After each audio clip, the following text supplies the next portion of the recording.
రేపు హరిహర వీరమల్లు అనే చిత్రం రిలీజ్కి రెడీగా ఉండగా మొన్న జరిగిన ప్రీ రిలీజ్ ఈవెంట్లో ట్రిపుల్ గారు మాట్లాడుతూ ఔరంగజేబ్ని ఓడించిన హరిహర వీరమల్లు అని ఆయన మాట్లాడి ఔరంగజేబ్ ఎవరా అని అంటే జగన్మోహన్ రెడ్డి గారే అన్నట్లుగా ఆయన ప్రతిపాదించారు. ఓవరాల్గా ఈ అంశానికి సంబంధించి ఇప్పుడు వైసీపీ శ్రేణుల సినిమాని బాయ్కాట్ వరకు తీసుకొచ్చే ప్రయత్నం చేస్తున్నారు. ఓవరాల్గా అంశం గురించి మనతో చర్చించడానికి ప్రముఖ పొలిటికల్ అనలిస్ట్ కేఎస్ ప్రసాద్ గారు ఉన్నారు. ఆయనతో చర్చిద్దాం. సార్ నమస్తే. నమస్తే సార్, సినిమాకి సంబంధించిన ఆ ఫంక్షన్లో రాజకీయాలకు సంబంధించి ఆయన మాట్లాడడం, దట్టు రాజకీయాల్లో పవన్ కళ్యాణ్ గారిని పొగిడో లేకపోతే పవన్ కళ్యాణ్ గారు ఇంత రాజకీయాలు ఇంత బిజీగా ఉన్నా కూడా సినిమాని పూర్తి చేసిన వాట్ ఎవర్ మాట్లాడచ్చు, కానీ ఆయన మెయిన్గా ఔరంగజేబ్ జగన్మోహన్ రెడ్డి గారు అన్నట్లుగా ఆయన పోల్చి చెప్పడాన్ని చాలా వరకు తీవ్రంగా వ్యతిరేకిస్తున్నారు. మీ పర్స్పెక్టివ్ ఏంటి? ఇంట్లో ఇప్పుడు జగన్మోహన్ రెడ్డి గారిని ఇంకా ఎన్నాళ్ళు ఆడిపోసుకొని కాలక్షేపం చేస్తారు. ఆయన ఫస్ట్ ఆఫ్ ఆల్ ఆయన గౌరవ డిప్యూటీ స్పీకర్ పదవిలో ఉన్నాడు. ఆయన రాజకీయాల్ని అతీతంగా మాట్లాడాలి తప్ప రాజకీయాలని నెత్తికేసుకొని మాట్లాడడం ఎంతవరకు సమంజసం? ఆయన స్థాయికి ఆయనకే మనం ప్రశ్న సంధించాలి. ఫస్ట్ ఆఫ్ ఆల్ ఆయన రాజకీయాల్లో ఉన్న ఒక గౌరవప్రదమైన పోస్ట్లో ఉన్నప్పుడు, ఆ పోస్ట్లో ఉన్నప్పుడు రాజకీయాలు వ్యక్తిగత దోషంలో ఎంతవరకు? ఎందుకంటే పొద్దున ఆయన అసెంబ్లీకి వస్తే జగన్మోహన్ రెడ్డి ఇదే వ్యక్తి ఖచ్చితంగా ఆయనకి ఆ చైర్కి రెస్పెక్ట్ ఇస్తూ మాడినప్పుడు it is his primary duty to take care of him. ఎందుకంటే ఏది జరిగినా ఆయన స్థాయిలోనే జరుగుతుంది. స్పీకర్ గారిని అడ్రస్ చేస్తూ, చైర్ని అడ్రస్ చేస్తూనే చేయాలి. ఆయన హోదానికి అయిన పాత్రుడు గారు లేనప్పుడు ఆ చైర్ని డిప్యూటీ స్పీకర్ అన్న స్థాయితో కాదు, ఈక్వల్ టు స్పీకర్ స్థాయితోనే ఆ స్థాయికి ఆ చైర్కి వన్నీ తీసుకురావాలి ఆయన.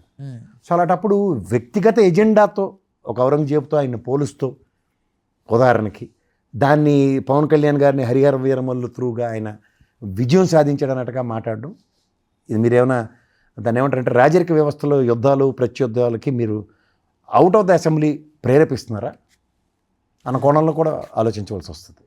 ఫస్ట్ థింగ్ ఏంటంటే కంపారిటివ్ పొలిటిక్స్లో ఇవాళ మనం రాజరిక వ్యవస్థలు దాటుకొచ్చి ప్రజాస్వామ్య విలువలను పరిరక్షిస్తూ ప్రజల చేత ప్రజల వలన ప్రజల కొరకని ప్రజాస్వామ్య ప్రభుత్వాలనే నెలకొల్పుతున్నప్పుడు గెలుపోటములు సర్వసాధారణం. సో గెలిచిన దాన్ని ఓటని దాన్ని కంపారిజన్ చూస్తూ మీరు మాట్లాడే మాటలు రాజరిక వ్యవస్థలతో పోల్చక ఎంతవరకు మనం ఇంకా వెనక్కి వెళ్తున్నాం, పాతకాల యుగంకి వెళ్తున్నామా? రాళ్ళు రప్పలతో కొట్టుకుని అగ్గి సృష్టించి అట్ల నుంచి ఉన్నామా? లేకపోతే ఇంకా మనం స్పేస్లోకి పంపించే స్థాయిలో స్పేస్లోకి వెళ్ళేదో హనీమూన్కి వెళ్ళినట్టు వెళ్ళి వచ్చిన ఉదంతాలు మనకు కనబడుతున్నప్పుడు ఏ తరహా రాజకీయాలు చేస్తున్నాం?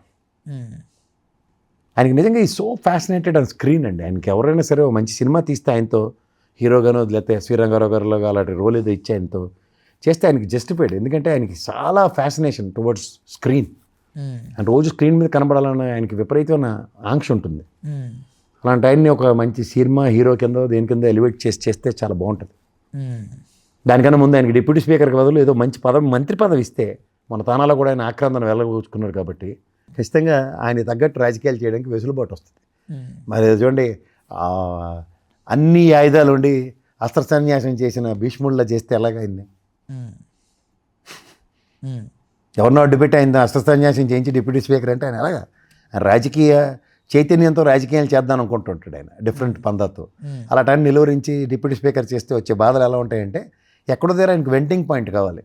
ఇలాంటి సభలు సమావేశాలకు పిలిచినప్పుడు ఏంటంటే ఆయన ఆక్రందన, ఆయన ఆవేదన, ఆయనలో ఉన్న భావాగ్ని అన్నింటినీ ప్రదర్శిస్తూ ఉంటారు. ఆ విధంగానే చూడాలి, అంతకన్నా ఇంకేం లేదు. రైట్. అంటే సార్, లైక్ ఇప్పుడు ఆయన పవన్ కళ్యాణ్ గారు కూడా మాట్లాడుతూ నా ఆర్థిక మూలాల్ని దెబ్బతీశాడు జగన్ అని ఆయన మాట్లాడారు. ఆర్థిక మూలాలు దెబ్బతీయడం అంటే సినిమా రేట్లు తగ్గించడమా? సినిమా రేట్లు తగ్గించడం అంటే అది సినిమాని అభిమానించే ప్రేక్షకుల కోసం అన్నట్టుగా చూడాలా, లేకపోతే పర్సనల్ ఎజెండా పెట్టుకొని పవన్ కళ్యాణ్ గారి సినిమా టైంలోనే 5-10 రూపాయల టికెట్ అమ్మడం అనుకోవాలా? ఎట్లా? సరే సార్, అది ఏ సినిమా భీమల నాయకుది ఏదో ఓటంగి చెప్పాడు. నిజంగా ఈయన ప్రభుత్వం వస్తే ఈయనకి అధికారం దేనికి వచ్చింది? టికెట్ రేట్లు పెంచుకోవడానికి. దీనికి ఇంతే కన్సర్ను. మన రైతులు పడుతున్న ఆక్రందనల మీద రేట్లు పెంచడానికి ఏమైనా ఈయన వంతు సాయం ఏమైనా ఉందా కేంద్ర ప్రభుత్వంతో? ఇది బెస్ట్ నెగోషియేటర్ కదా బిట్వీన్ ఎన్డీఏ కూటమిలో. ఇవాళ కూటమిని ఏర్పాటు చేయడానికి, కూటమి గెలుపుకి అన్నిటికీ కర్తకర్మ క్రియని ఈయన వెన్ హీస్ క్లెయిమింగ్ ఇట్. రాష్ట్రంలో ప్రతి అంశానికి ఏదైనా ఒక ఇండస్ట్రీ కింద చూడండి. అగ్రికల్చర్ సెక్టర్ ఒక ఇండస్ట్రీ అనుకోండి, వాళ్ళకి రేట్లు ఏమైనా సముచిత స్థానాలు ఇచ్చుకుంటున్నారా? అంటే మీ దగ్గర డిస్క్రిప్షన్స్ ఉంటే రేట్లు పెంచుకోవడానికి మీరు వెసులుబాట్లు తీసుకుని మీకు అనుగుణంగా మలుచుకోవడానికి మీరు చేస్తుంది లోపు బయట వ్యాపారం, సినిమా వ్యాపారం. మొదట్లో టికెట్లతో మొత్తం దోపిడీకి గురవుతుంది వ్యవస్థ. ఆ దోపిడీకి గురవుతున్న వ్యవస్థ మీద నేను ఎన్నోసార్లు చెప్పాను. అదే దోపిడీకి మళ్ళీ మీరు రహదారులు క్రియేట్ చేస్తామంటే ఇక్కడేమో బెనిఫిషియల్కి పర్మిషన్ అన్నాడు ఈయన ఎవరు, రేవంత్ రెడ్డి గారు. ఇక్కడ ఏమీ కాకుండా ఏంటి లాబింగ్లు ఏంటి? ఎవరు మాట మీద నిలబడరా? అంటే కేవలం అధికారమే పరమావధి, మా స్వార్థ ప్రయోజనాలు పరిరక్షించుకోవడానికి మాత్రమే మాకు అధికారం కావాలి చెప్పిండి ఆ మాట. నెక్స్ట్ తేల్చుకుంటారు ప్రజలు, మీ స్వార్థ ప్రయోజనాలు పరిరక్షించుకోవడానికి, మీ సినిమా రేట్లు పెంచుకోవడానికి ఇవా మీకు ప్రైమరీ టాస్క్లు, ఇవే మీ ఎజెండా అంటే చెప్పండి, మాకే అభ్యంతరం లేదు. ఇంక ఎజెండా ఏంటి? ఇదే మీ ఎజెండా అని కొట్టొచ్చుడు కనబడుతుంది క్రిస్టల్ క్లియర్గా. సినిమాలు వేరు, రాజకీయాలు వేరు అనుకున్న ఈ రెండు పొందాలకు సంబంధించి నిన్న పవన్ కళ్యాణ్ గారు ఈ సినిమా రిలేటెడ్గా ఉన్న అన్ని మీటింగ్స్ అవ్వనివ్వండి, ఇందులో ప్రధానంగా సినిమా కంటే రాజకీయాలు ఎక్కువగా ప్రొజెక్ట్ చేశారు. రాజకీయానికి తగ్గట్టుగానే ఆయన ప్రతిదీ మాట్లాడుకుంటూ వచ్చారనేది ప్రధాన అభియోగం సార్. అందులో అభియోగం ఏం లేదు, ఖచ్చితంగా వాళ్ళు మాడుతుంది అదే. ఒక వేదికలు క్రియేట్ చేసుకొని అవి సినిమా వేదికలు అనుకోండి, రాజకీయాలే మాట్లాడుతున్నారు. దీనివల్ల మిగిలిన ఇండస్ట్రీ ఎంత డ్యామేజ్ అవుతుందో, ఎంత డిస్టర్బ్ అవుతుందో చూసుకోండి. వెళ్తే ఆగేది కాదు కదా ఇది. రావణ కాష్టలో అదే అగ్గి వెలిగించి వదిలేస్తే నెక్స్ట్ ఇవే స్థిరమైన ప్రభుత్వాలు కాదు కదా, శాశ్వత ప్రభుత్వాలు అంతకన్నా కాదు కదా. నెక్స్ట్ సినిమా ఎలా ఉంటుందో వెండి తెర మీద చూద్దరు. కానీ మీ ఇంట్లోనే 10 మంది పైన ఉన్నారు మొత్తం ఇండస్ట్రీ మీద ఉన్న వాళ్ళు. మీ నుంచి అందరికీ ఎన్ని కాన్సిక్వెన్సెస్ ఉంటాయి, ఎన్ని రెప్రికేషన్స్ ఉంటాయి చూద్దరు. కానీ 2 రోజులు అయితే బాయ్కాట్ వైసీపీ అనేది హ్యాష్ట్యాగ్ రన్ చేస్తున్నారు sir. Sorry, boycott Harihara Veeramallu YCP వాళ్ళు. ప్రధానంగా అంటే వీళ్ళు కూడా ఎందుకు ఇంత సీరియస్గా తీసుకోవాల్సి వచ్చింది? రాజకీయాల్లాగా వదిలేయాలి కానీ, ఆ ఓట్ల దగ్గర చూపెట్టాలి కానీ, పార్టీ బలోపేతంగా ఉండడానికి దాని వాళ్ళ బలాబలాలు చూపెట్టుకోవాలి కానీ, సినిమా మీద కక్ష కట్టడం ఎంతవరకు కరెక్ట్? నీకేమైనా రూల్ అని ఉందా ఈ సినిమా ఖచ్చితంగా వెళ్ళి చూడాలని? పార్టీ పిలిపిస్తుంది. మెల్ల వైఎస్ఆర్సీపీ బోర్డు వేసుకుని సినిమాకి వెళ్తాడే, వాళ్ళ ప్రయత్నం వాళ్ళు చేస్తారు. ఆపండి సినిమా చూడకుండా బాయ్కాట్ చేయండి అని బంద్ పెడతారు. ఎంతమంది బంద్ పాటించేస్తారు? ఇంట్లో నుంచి బయటికి రాకుండా ఎంతమంది ఉన్నారా? అలాగే వాళ్ళు పార్టీ పరంగా కొన్ని పిలుపులు ఇచ్చుకోనివ్వండి. ఇప్పుడు పార్టీ పరంగా కొన్ని పిలుపులు ఉంటాయి సర్వసాధారణం.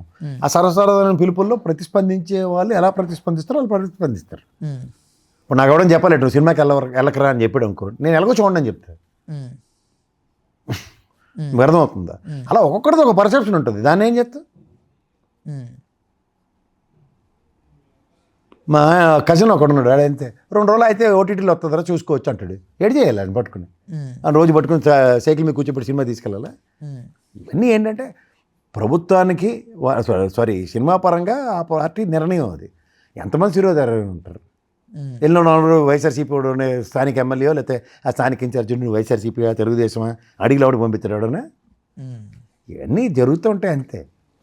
ఆ సినిమా రేపు పొద్దున్న రిలీజ్ అయితే మధ్యాహ్నం షోకి తెలిసిపోద్ది.